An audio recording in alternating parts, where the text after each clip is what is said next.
We check out the irrigation stations at River Ridge Farms.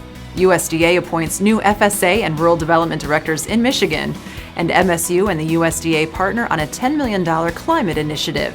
I'm Janelle Brose, and this is Farm News 5. Farm News 5 is brought to you by Ford. The Farm News media team took a trip to Mecosta County for a look at River Ridge Farms' latest irrigation project in Remus, Michigan. Well, River Ridge farms in multiple counties, and this is one of the counties that they farm in. Home is back in Coopersville, Michigan, in Ottawa County, and they have livestock, pigs and turkeys, and a dairy operation and a beef operation. So we've been struggling with yields up here on this farm. You know, I guess working with John, we've talked about the performance of our pivots. The pivots were installed in the late 1990s and haven't had a lot of updates. And John has helped us do a lot of research. We spent a year just monitoring well performance and measuring our output of our pivots and water flow through the length of the pivot and the number of hours it took to irrigate this farm. And so we came up at the end of the season figuring out that we were quite short of water and we needed to find a new plan and how to change that. We started with the pivots, and each of the 9 pivots received a brand new 95 to 97% uniform sprinkler package. Each pivot also was installed with a telemetry device, allowing full control from the internet or cell phone from wherever we are. At each well site, we installed a variable frequency drive where needed. This box acts as an electronic throttle that improves our electrical efficiency to the motor immensely. It also allows us to pressure regulate. If we set our dial to 60 pounds, this box will output 60 pounds at the well, regardless of what pivots are running or what demand is. We installed cell phone and feedback telemetry for each of the wells, allowing us to turn wells on and off or monitor flow, pressure, and if there's a problem. And in conjunction with that, we installed electric valves, which are these yellow pieces in the pipeline behind us. And with the combination of the cell phone and the telemetry, we can open and close valves on demand or as needed or automatically to redirect water throughout the farm. They own the land and they want to maximize their return on investment. As I spoke, this farm was underproducing some other farms that they operate.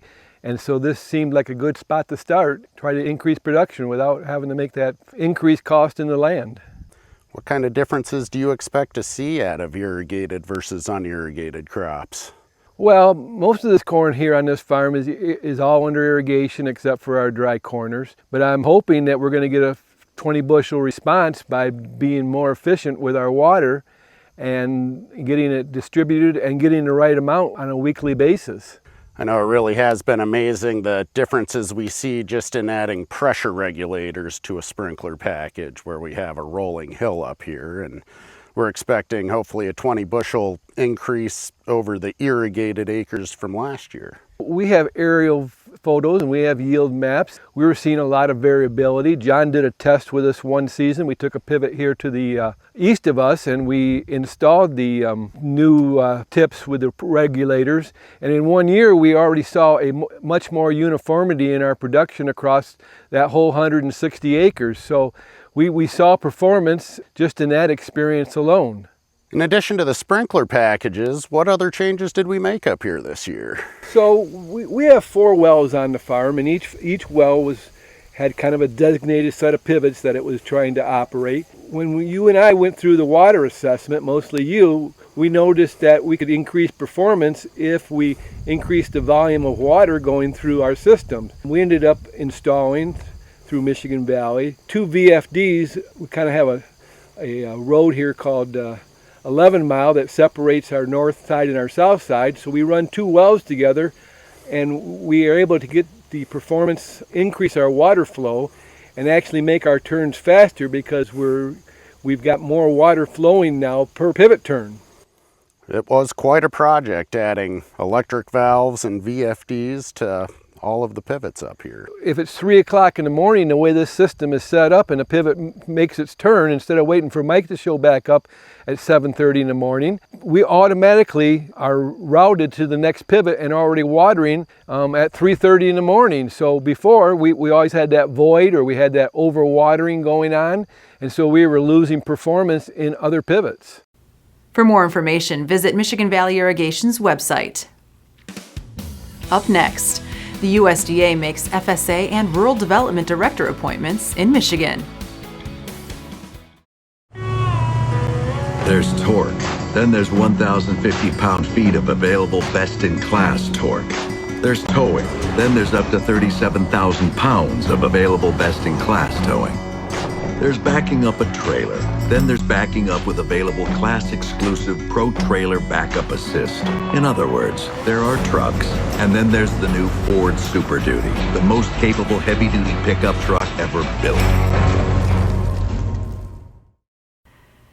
The USDA this week appointed Tim Boring to serve as State Executive Director of Michigan's Farm Service Agency and Brandon Fewins as State Director of Rural Development. Boring is the former Vice President of the Michigan Agri-business Association, and Fewins most recently served as Regional Director for U.S. Senator Debbie Stabenow. Coming up, USDA launches CRP soil carbon monitoring. At Farm Bureau Insurance, the experience you get with our local trusted advisors is different. From financial security to a helping hand, Farm Bureau understands the experience matters. Find an agent who can protect what matters to you. Michigan State University is partnering with the USDA on a $10 million initiative to better quantify the climate outcomes of the Conservation Reserve Program. MSU will sample and measure soil carbon and bulk density of CRP grasslands at close to 600 sites across the U.S., with a focus in the central states during the 5-year project. USDA says data gathered will help the department better target CRP practices to achieve continued climate wins across environmentally sensitive lands. Program implementation begins this fall. For more news and videos, visit MichiganFarmNews.com or the Michigan Farm Bureau channel on YouTube. With Farm News 5, I'm Janelle Gross. Have a great week of farming.